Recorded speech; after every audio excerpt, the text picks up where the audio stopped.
Pada kesempatan ini izinkanlah saya, Edi Hermawan dari Lapan, akan mencoba menjelaskan satu kejadian, satu fenomena yang sedang dialami atau yang baru saja dialami oleh saudara-saudara kita yang berada di Jepang dan kawasan sekitarnya.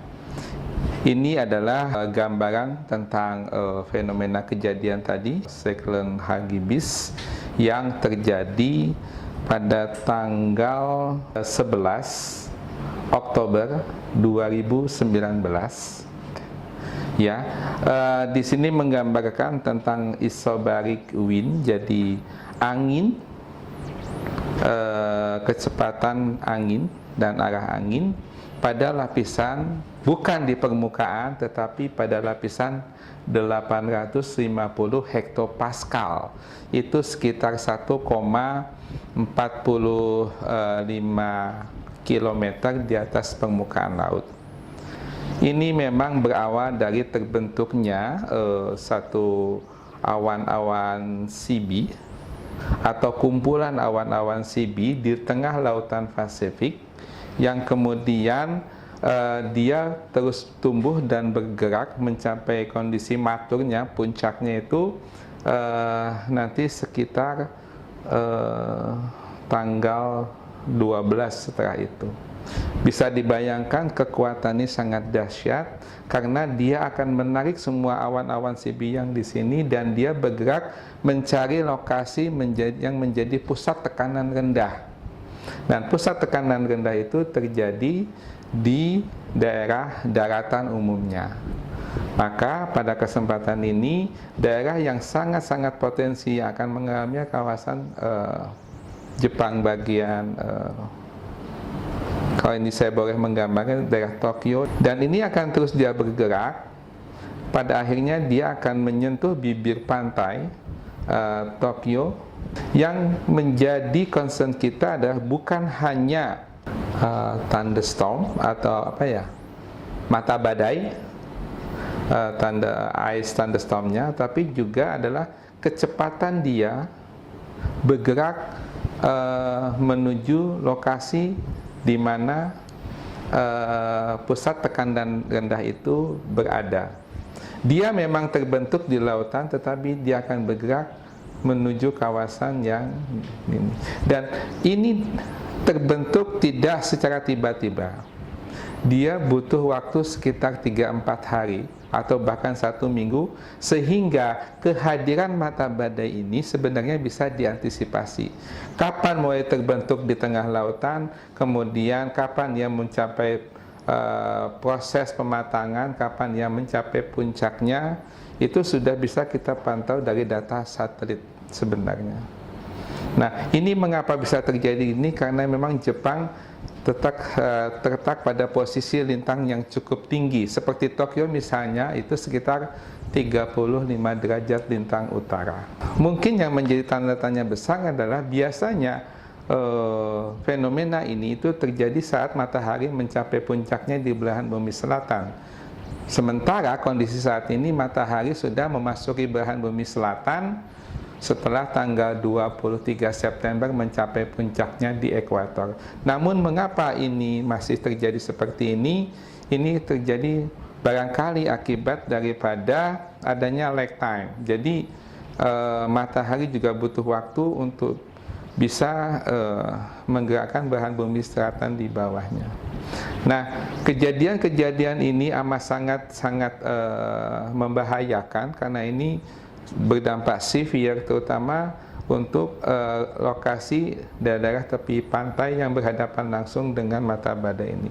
Sebenarnya kita pernah mengalami fenomena yang serupa dengan ini, yakni pada saat terjadinya banjir bandang menyerang kawasan bibir pantai yang ada di Yogyakarta dan Pacitan, Jawa Timur, sekitar tanggal 27-28 November 2018, di mana pada saat itu muncul namanya badai tropical cyclone Cempaka dan Dahlia yang menyebabkan kawasan kita juga mengalami hal yang hampir serupa dengan kejadian yang ada di Jepang saat ini. Kondisi saat ini adalah ini fenomena pada tanggal 11 atau tanggal 13. Kita lihat bahwa inilah puncaknya ketika mata badai tadi itu menyentuh bibir pantai yang ada di, kita lihat semua awan-awan yang ada di belahan bumi utara yang relatif dingin ini akan tersedot ke sini, namun dia tidak semuanya menuju ke arah selatan, tapi sebagian dari mereka justru ditarik dan diputar ke arah sana. Dan kita lihat pada saat itu posisinya sekitar 4,89 belahan bumi utara dan 111,27 ini masih posisi sekitar 4. Dengan kecepatan itu sekitar kecil ya, 5 km per jam. Ini pada saat dia menyentuh bibir pantai yang ada di Tokyo. Kita lihat dengan teknik yang sama, mari kita lihat apa yang terjadi jika tangganya kita ubah 12 dan sekarang 14. 14 ya. Ya ke 14. Kita lihat di sini. Nah, Tokyo ya. Mata badai kini sudah beralih. Yang semula tadi menyentuh, dia berangsur-angsur pindah dan menuju ke kawasan lain yang memang sepertinya akan aman, karena dia sudah jauh meninggalkan daerah-daerah ini. Namun dia tetap hadir hingga satu saat dia akan luluh kembali dan dia akan hilang. Itulah beberapa analisis yang bisa dilakukan terkait dengan second agibis yang ada di menyerang ini. Nah, kita lihat di sini juga kita akan terus memantau perkembangan ini. Namun yang menjadi menarik adalah dengan adanya isu global warming, kemunculan beberapa mata badai ini itu sepertinya frekuensinya akan bertambah banyak. Yang tadi hanya 1 atau 2, mungkin dalam satu kurun waktu bersamaan menjadi banyak. Jika kita secara global ini kita lihat di sini ya, ini Jepang sudah meninggalkan Jepang, ini sudah pindah ke arah sana. Dan bagaimana dengan Indonesia? Ya, Indonesia sepertinya bebas dari mata badai tadi. Lihat di sini bahwa tidak ada indikasi munculnya mata badai di Indonesia saat ini.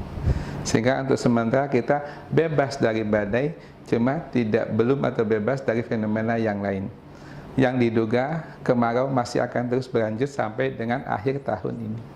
Demikian, terima kasih. Assalamualaikum warahmatullahi wabarakatuh.